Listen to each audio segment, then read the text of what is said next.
on Sundays, and some other days, and I do mean most days, don't you just want to indulge in a satisfying breakfast that will get you feeling like it's Friday again? I'm talking French toast with mascarpone cream, berry compote, broiled bananas, and last but by no means least, my personal favorite, sauteed caramel sauce. Yes, it is quite a few things to make, and no, we probably don't need to make all of it, but we will anyways, so we should get a move on to the kitchen.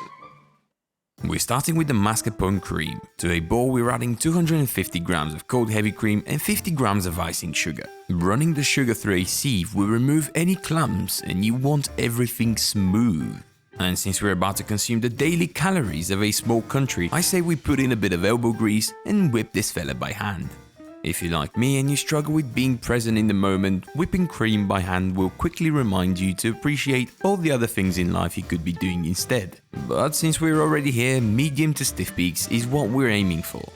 You know you're there when your elbow no longer feels yours, and you feel a sudden appreciation for the smell of freshly cut grass, long walks on the beach, and electric mixers.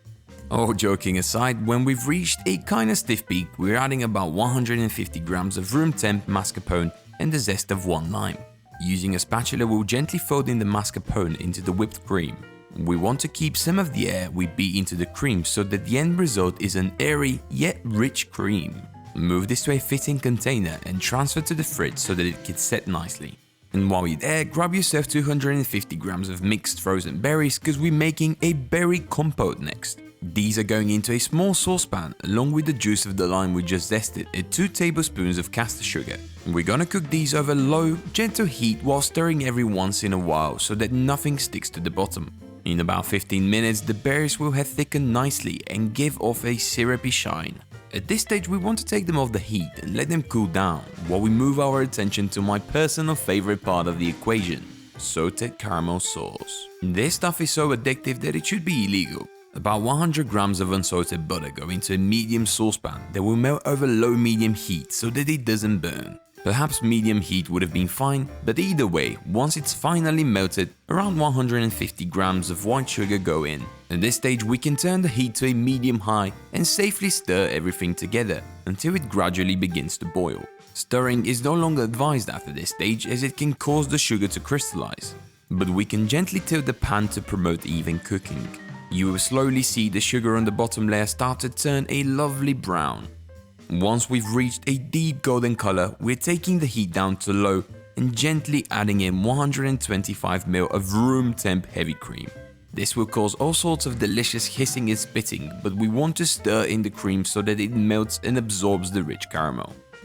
Gentle heat and a bit of additional stirring will sort you out in case the caramel hardens. This looks and will taste pretty cool, but at this stage it's burning hot, so don't even think about touching or tasting.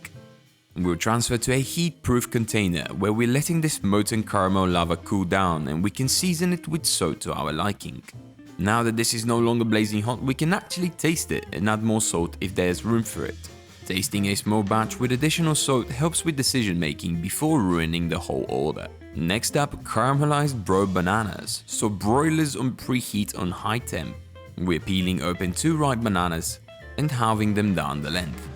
The halves can go on a baking sheet where we'll dust them generously with our sugar of choice. And in they go under the preheated broiler. 2 or 3 minutes should be plenty for our banana halves to reach a gnarly amber color and a tempting aroma. We're almost there. Let's talk bread choice.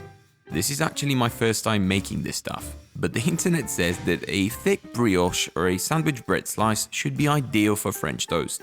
I have none of these 2 options, but I did get my hands on some leftover Easter sweet bread, which I think will come close enough to a brioche.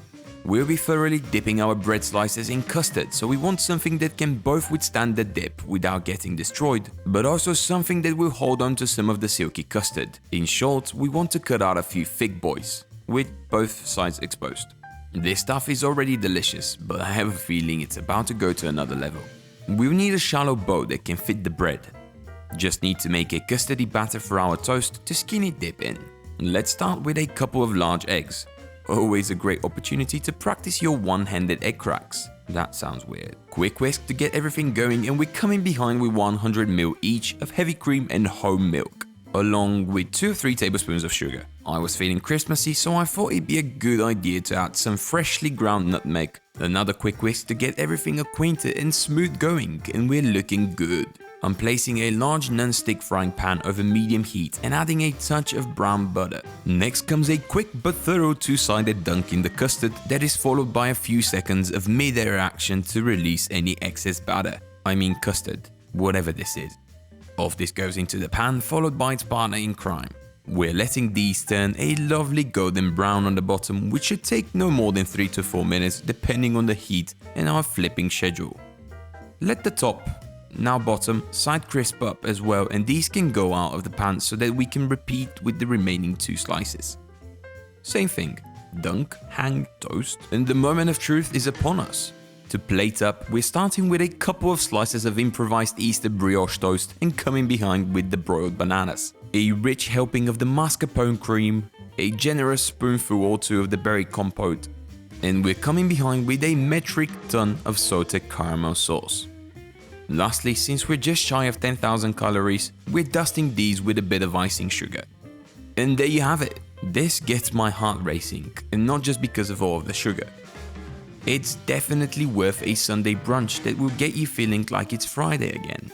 Just don't eat it by yourself. Of course, I wouldn't expect you to just subscribe to my opinion, but it would mean a lot. Oh, and by the way, stop staring already and just make your own.